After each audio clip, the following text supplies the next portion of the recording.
Evet, yeni bir gökyüzü günlüklerine hoş geldiniz. Geçen videomuzda ne yapmıştık? 3 Mart ay tutulmasını konuşmuştuk ve bunun 9 yıllık karmamızdan arınmamızı sağlayacağını söylemiştik. Ve özellikle bunun tabii ki bireysel etkilerinden bahsetmiştik. Şimdi bu videomuzda ne yapacağız? Dünyasal etkilerinden ve özellikle Türkiye üzerindeki etkilerinden bahsedeceğiz.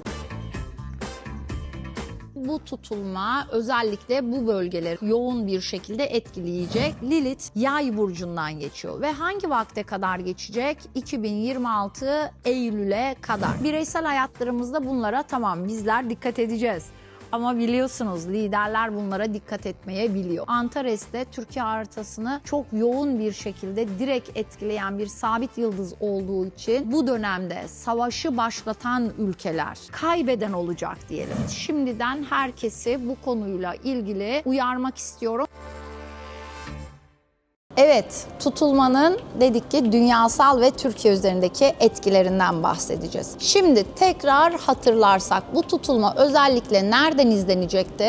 Avustralya'dan, Doğu Asya'dan, özellikle Amerika'dan. Öyleyse bu tutulma özellikle bu bölgeleri ne yapacak? Yoğun bir şekilde etkileyecek. Okyanuslar olarak da Pasifik'i özellikle etkileyecek. Neden bu noktayı belirttim? Çünkü bu tutulma Balık burcunda gerçekleşecek için ve bu esnada gezegenlerin birçoğu da Balık burcunda olacağı için ne yazık ki bazı olumsuz olaylar yaşanabilir. Neler olabilir ki Şubat ayı içinde söylemiştik zaten ve risk hala devam ediyor. Su baskınları, sulardan gelebilecek kazalar, olaylar, yıkımlar, tsunamiler, fırtınalar, deniz kazaları ya da denizaltılarla ilgili kazalar ya da denizaltılarının gündeme gelmesi ya da uluslararası arenada dünyasal ülkeler arasında denizlerde olabilecek işte anlaşmalar, krizler, kaoslar, düşmanlıklar, savaşlar bunlar ne yapabilir? Gündemimize gelebilir. Yine aynı zamanda bu kadar Balık burcu enerjisi kimyasal enerjileri de anlatıyor. Kimyasal sızıntılar,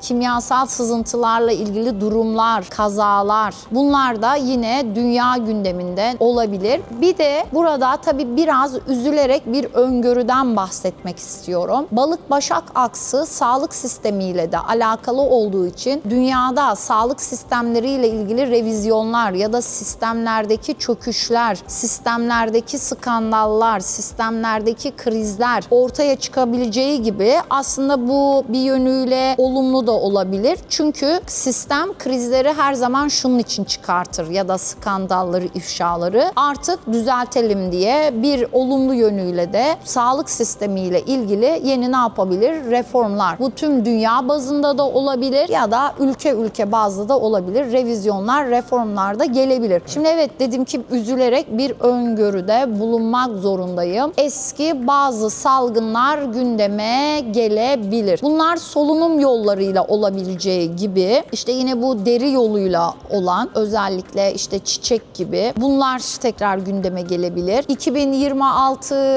öngörülerimizde biliyorsunuz özellikle şuna vurgu yapmıştık. Bu yıl ne yazık ki salgınlar tekrar gündemimizde olacak. İşte bu salgınlarla ilgili en dikkat etmemiz gereken dönem. Tabii şunu da hatırlatmak istiyorum size. Tutulma evet 3 Mart tarihinde oluyor. Belki siz bu videoyu 3 Mart'tan sonra izleyeceksiniz. Belki daha öncesi. Ama aslında tutulmaların enerjileri zaten neredeyse bir ay öncesinden, birkaç ay öncesinden ortaya çıkmaya başlar ve en az olarak da 6 aya yayılır. Yani bu enerjiler bir günlük, 2 günlük enerjiler değildir. Özellikle salgınlar konusunda su yoluyla ya da kimyasal sızıntılar yoluyla bulaşabilecek hastalıklar konusunda da uyarmak istiyorum. Ve 2026 öngörülerim içerisinde salgınlarla ilgili şöyle bir iddiam da vardı. Yeri gelmiş demişken bu tutulmayla birlikte bununla ilgili de tekrar hatırlatmak istiyorum. Özellikle cinsel yoldan bulaşan ve özellikle erkek bireyleri etkileyecek, bunların üreme sistemlerini etkileyecek bir takım hastalıkların yayılmasında ya da virüslerin yayılmasında bir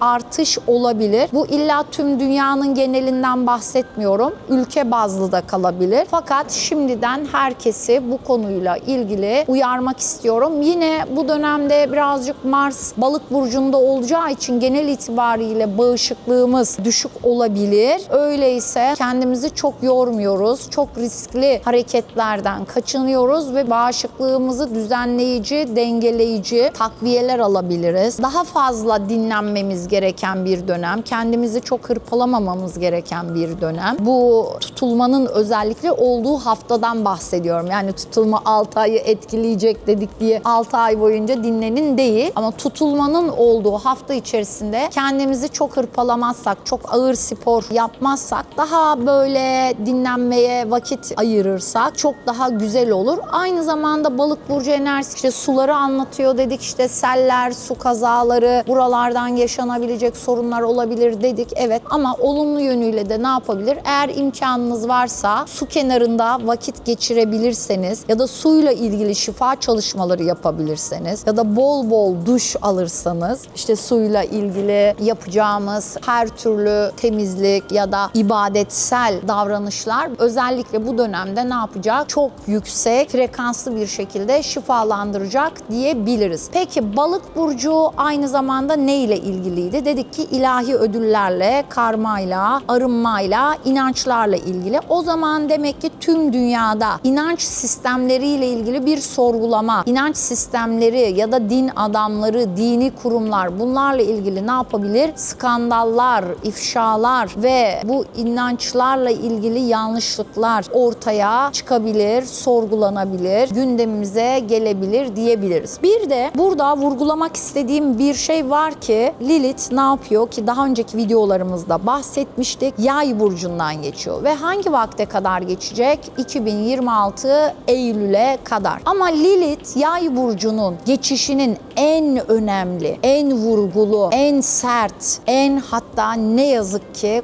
korkutucu enerjisi ne zaman ortaya çıkacak? İşte bu 3 Mart ay tutulması ve Mart ayında çıkacak. Peki neden? Çünkü Lilith işte bu Mart ayı sürecince Yay burcundaki Antares sabit yıldızıyla kavuşacak. Antares sabit yıldızı kim idi? Kraliyet yıldızı idi ve Azrail meleği ile temsil ediyordu. Nelerle bağlantılıydı? Savaş, komutanlık, askeri olaylar, bunlarla bağlantılı güç, otorite, bunları anlatıyordu Antares sabit yıldızı. Evet, Antares sabit yıldızının gücünden bahsediyorduk. O kadar güçlü bir yıldız ki dolayısıyla etkileri de çok güçlü. Lilith ise neydi? Çift yönlü çalışıyordu. Bize şimdiye kadar yapmak ya cesaret edemediğimiz işleri ya da kararları almamızı ne yapabilir? Sağlayabilir. Lilith ise inançlarla ilgili, özellikle din adamlarıyla ilgili, sistemlerle ilgili ifşalar, yalanlar ki bir süredir zaten Epstein dosyalarıyla birlikte biliyorsunuz dünyada gündemimiz bayağı yoğun ve üzücü gerçeklerle yüzleşmek zorunda kaldık. İşte bunların çok daha üzücüleriyle, çok daha derin ifşalarla ne yapabiliriz? Yüzleşmek zorunda kalabiliriz. Ve Antares savaşla bağlantılı dedik. Antares kirli planlarla bağlantılı dedik. Güçle bağlantılı dedik. İşte ne yazık ki bu tutulmayla birlikte ve Mart ayı dünya gündeminde savaş gündeminin, güç savaşlarının çok yoğun konuşulacağı bir zaman dilimi. Ve daha önceki videolarımızda Trump'ın İran'a işte müdahale edebileceğini ama bunun daha çok böyle söylemde olacağı ya da daha askeri alanlara olup çok büyük kamusal alanlara yayılmayacağından bahsetmiştik. İşte Mart ayında yine bu da gündeme gelebilir. Bununla ilgili olaylar olabilir. İsrail bu yönde Amerika üstünde baskısını artırabilir. İran halkı içinde Mart ayında artık kaderin adeta baştan yazıldığı bir enerji söz konusu olacak. Peki Antares'ten neden özellikle bahsettim? Şimdi bu kraliyet yıldızlarının şöyle bir özelliği vardır. Bireysel haritalarda da ya da dünyasal enerjide de kişilere ya da ülkelere çok büyük güçler verebilir. Çok büyük zaferler verebilir. Çok büyük askeri başarılar verebilir. Komutanlık enerjisi verebilir. Fakat olumsuz yönüyle kendinizden daha zayıf olanı ezerseniz, kendinizden güçsüz olana zorbalık yaparsanız işte o Antares sizi ne yapar? Alaşağı eder. Zaten bir önceki videomuzda bu balık enerjisinden, balık vurgusundan, balık temasından bahsetmiştik ve daha fazla affedici olmamız, bağışlayıcı olmamız gereken bir zaman diliminde olduğunu söylemiştik. Aynı şekilde Antares Lilith kavuşumundan dolayı da gökyüzü bize yine diyor ki eğer kendinden zayıfları ezersen, durduk yere, haksız yere savaş çıkarırsan, güç savaşına geçersen kaybeden sen olursun. O zaman bireysel hayatlarımızda bunlara tamam bizler dikkat edeceğiz. Ama biliyorsunuz liderler bunlara dikkat etmeyebiliyor. İşte bu dönemde savaşı başlatan ülkeler ya da kışkırtıcı davranan ülkeler ne yapacak? Kaybeden olacak diyelim. Ya da tam kaybetmese de o kadar çok zarar görecek ki yani bu savaşı başlattığına ya da bu enerjiyi başlattığına ne yapabilir? Bin pişman olabilir. Böyle zorlu enerjiler var. Şimdi dedik ki Türkiye'de bu 3 Mart tutulmasından yoğun bir şekilde etkileniyor. Evet, çünkü 13 derece Balık burcunda bizim bir Uranüs'ümüz var. Aynı zamanda ay düğümlerimizde 9 derece Balık Başak aksında. İşte bu tutulmada 13 derece nerede? Balık burcunda gerçekleşiyor ve ay düğümleri de 9 derece Balık Başak aksında. Yani Türkiye için 9 yıllık, 18 yıllık, adeta hatta 100 yıllık karmanın temizleneceği bir dönem diyebiliriz ve Türkiye haritasında 13 derece Uranüs özellikle tetiklendiği vakit zaten çok büyük olaylar, çok büyük kadersel değişimler söz konusu olabiliyor. Tabii bunlar duruma göre olumlu da olabiliyor, olumsuz da olabiliyor. Ama burada özellikle Balık burcunda bir yığılma olacak demiştik. Türkiye'nin Balık burcu hangi alanını temsil ediyor? 9. ev alanını, yani üniversiteleri, yani yurt dışını, yani uluslararasını, yani hukuk sistemini temsil ediyor. O zaman demek ki hukuksal alanda revizyonlar, reformlar olabilir. Tam tersi skandallar, ifşalar, krizler olabilir. Yine yüksek öğretim alanında krizler, skandallar, ifşalar, reformlar, değişiklikler olabilir. Hukuk sistemi baştan değiştirilmeye çalışılabilir ya da hatta daha ileri boyutta 2026 için hep söylediğimiz anayasayla ilgili değişiklikler gündeme gelebilir. Bakanlarla ilgili ya da kamusal düzenle ilgili, sistemlerle ilgili revizyonlar gelebilir. Özellikle sağlık alanında, eğitim alanında, yüksek eğitim alanında revizyonlar, yeni kanunlar, yeni yönetmelikler, bunları konuşuyor olabiliriz. Türkiye'nin rejimi ne yöne gidiyor? Bunu yoğun bir şekilde tartışabiliriz. Dolayısıyla